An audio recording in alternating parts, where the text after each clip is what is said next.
Friends, ایک بار پھر آپ کے سامنے ایک نئی پریزنٹیشن لے کے حاضر ہیں. جیسا کہ اسکرین کے اوپر آپ دیکھ سکتے ہیں، modern short history of Spanish monarch. اس میں بیسیکلی فوکس کرنے والا ہوں اسپین کے جو مونارک ہے، اسپین کی جو کنگ شپ ہے، اس کو میں فوکس کر کے آپ کو ٹائم لائن پوری اسپین کی ہسٹری کی بنا کے دکھاؤں گا، اور اس سے آپ کا بہت سارا کانسیپٹ کلیئر ہوگا. اس کے اندر میں اسلامک ہسٹری کو بھی ہلکا سا ٹچ دوں گا، اور میں یہ دیکھوں گا کہ اسلام اور مسلم ایمپائر جو کہ یورپ میں اسپین کے اندر کام کرتا رہا، وہ کب ختم ہوتا ہے، اور اس کے بعد سے پھر آج تک کی جو ہسٹری ہے اس کو میں تھوڑا سا جو ہے وہ ٹائم لائن بنا کے آپ کے سامنے پیش کروں گا. اس سے آپ کا بہت سارا کانسیپٹ کلیئر ہو جائے گا. تو چلتے ہیں ٹاپک کی طرف. میں ہوں Muhammad Naufal Safan, belongs to sun Naufal's academy. اگر آپ کو میرا ویڈیو پسند آ رہا ہے تو پلیز لائک، سبسکرائب اور شیئر ضرور کیجیے گا. دیکھیے، موجودہ اسپین کا جو شاہی خاندان ہے اس کو ہاؤس آف بوربون کہتے ہیں، اور اسپین میں آج بھی کراؤن سب سے اونچا کانسٹیٹیوشنل آفس ہے. 2023 میں اس وقت اسپین کا جو بادشاہ ہے اس کا نام فلپ سکس، یہ جو آپ کے سامنے اسکرین کے اوپر آ رہے ہیں.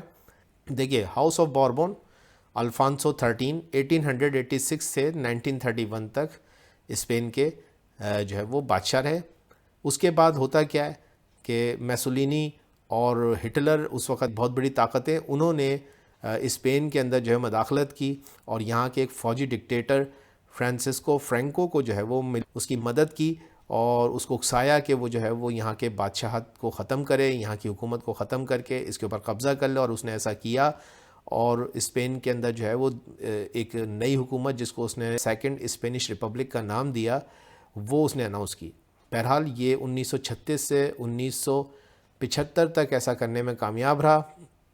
اور اس کے بعد پھر آپ دیکھتے ہیں کہ یہ ہاؤس آف بوربون دوبارہ سے بحال ہوتا ہے 1975 میں. جیسے ہی یہ مرتا ہے فرانسسکو فرینکو، اس کے 2 دن کے بعد ہی ہاؤس آف بوربون یعنی کہ جان کارلوس جو ہیں 1975 میں اقتدار کو حاصل کرنے میں کامیاب ہو جاتے ہیں، اور جو ہے وہ ان کو باقاعدہ بلایا جاتا ہے. اور یہ بیسیکلی جو ہے وہ یہ آپ کو نظر آ رہے ہیں ہاؤس آف بوربون الفانسو 13 کے یہ پوتے ہیں. یہ جان کارلوس الفانسو 13 کے پوتے ہیں، اور ان کو بلایا جاتا ہے، اور پھر یہ یہاں پہ جو ہے وہ دوبارہ سے اقتدار کو سنبھالتے ہیں جان کارلوس، اور یہ یہاں پہ 2014 تک جو ہے وہ حکمرانی کرتے رہے. اسی دوران میں اسپین جو ہے وہ ایک ڈکٹیٹرشپ سے نکل کے اور پھر جمہوریت کی طرف جو ہے وہ جاتا نظر آتا ہے. اور آج اسپین کے اندر ایک باقاعدہ سسٹم آف گورننس ہے.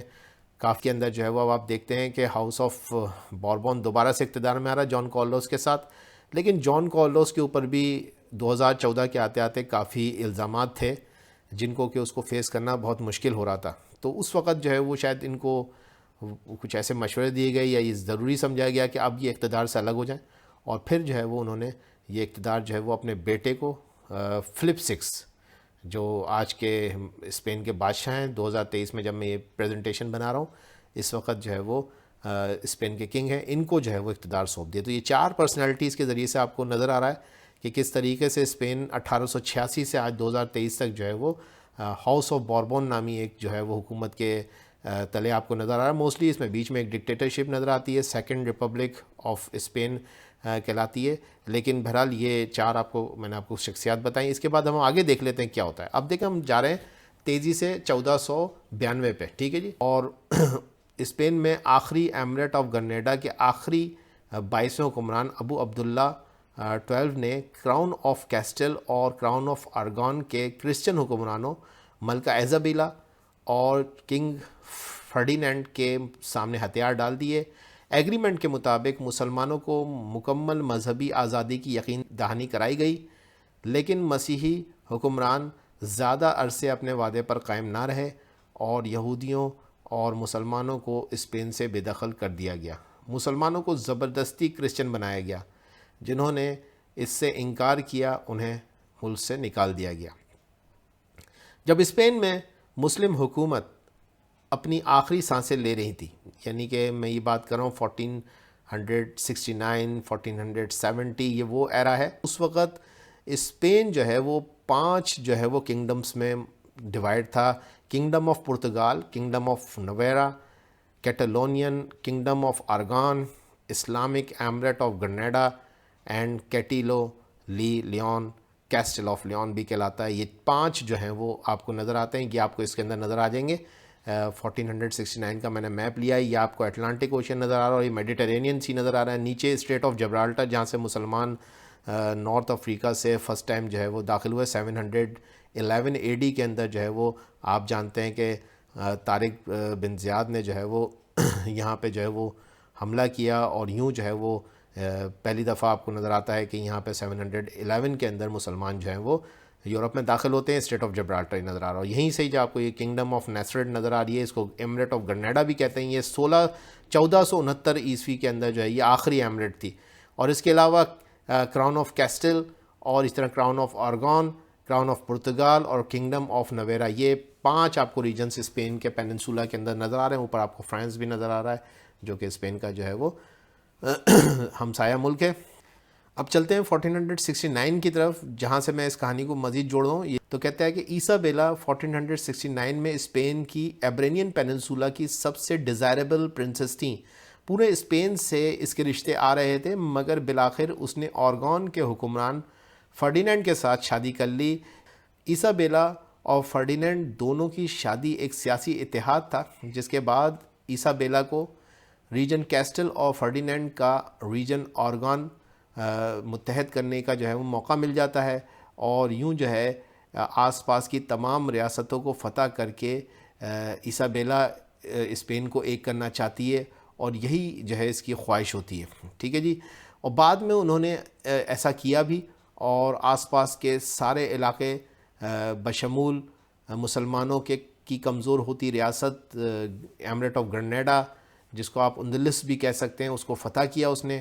اور ایسابیلا 1 اور فرڈینینڈ کے سائے تلے 1451 سے 1504 تک کا یہ پورا سفر ہے اور آپ اس میں دیکھتے ہیں کہ اسپین پورا کا پورا جو ہے وہ ایک یونیفائڈ اسپین نظر آتا ہے آپ کو. ٹھیک ہے جی. تو ایسابیلا کی موت کے بعد کراؤن آف کیسٹائل کا دور ختم ہوتا ہے اور اس کے بعد اس کے شوہر فرڈینینڈ نے 1516 تک اسپین پر حکومت کی. یہ کراؤن آف ایراگون تھا کیونکہ اس کا شوہر تھا وہ کراؤن آف ارگون اس کا ٹائٹل تھا تو کراؤن آف ارگون کے پاس یہ چلا جاتا ہے اور 1516 تک کراؤن آف ارگون کے پاس رہتا ہے اور دونوں کی میاں بیوی کی حکومت کو مشترکہ طور پر کراؤن آف ٹراتھمیرا بھی کہا جاتا ہے. ٹھیک ہے جی. فرڈینینڈ کے بعد اس کی اور اس ایسابیلا کی بیٹی یعنی ان دونوں کی جو مشترکہ بیٹی تھی جوانا 1 اور اس کے بیٹے چارلس 1 اور پھر بعد میں اس کے شوہر فلپ 1 نے جو ہے اسپین پہ 1516 تک حکومت کی. کیونکہ دیکھیے فرڈینینڈ کی جب موت ہوتی ہے تو ان دو ایسابیلا اور فرڈینینڈ کی جو بیٹی ہوتی ہے جوانا 1 اس کو جو ہے وہ یہ اقتدار ملتا ہے لیکن ہوتا یہ ہے کہ اس کو جو ہے وہ ذہنی طور پہ اس کو ڈسیبل قرار دے کے اس کا بیٹا جو ہے وہ اس کی جگہ پہ حکومت کرتا رہتا ہے. ٹائٹل تو جوانا 1 کے پاس ہی رہتا ہے کیونکہ جوانا کا شوہر کا تعلق ہیسبرگ سے تھا. جو فلپ 1 میں نے آپ کو بتایا تھا وہ جوانا کا شوہر تھا. جب اس کے پاس اقتدار آتا ہے تو یہ وہ وقت ہوتا ہے جب کہ اسپین کے اوپر جو ہے وہ کراؤن آف ہیسبرگ کا جو ہے وہ کنٹرول آ جاتا ہے اور کراؤن آف ہیسبرگ کی جو ہے وہ وہاں سے ڈائنیسٹی شروع ہو جاتی ہے.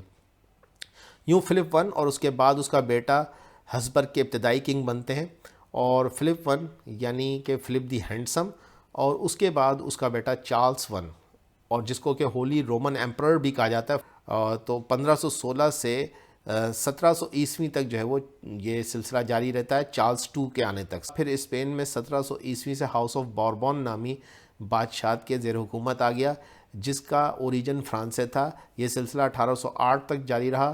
پھر 1808 سے لے کر کچھ عرصے کے لیے فرانسیسی لیڈر نیپولین بوناپارٹ کے بڑے بھائی جوسف 1 نے اسپین پر 1813 تک حکومت کی. جوسف 1 کے بعد بوربون کے کنگ فرنینڈو 7 نے اقتدار حاصل کر کے دوبارہ بوربون کی حکومت کو بحال کر دی اور فرنینڈو 7 کے بعد اس کی بڑی بیٹی ایسابیلا 2 نے 1868 تک اسپین پر حکومت کی.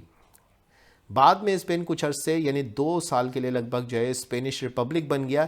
یہ دور تھا 1873 سے 1874 تک کا. 1874 میں دوبارہ سے بوربون حکومت بحال ہو جاتی ہے جو کہ موجودہ کنگ فلپ 6 تک آج تک یعنی 2023 تک جاری ہے.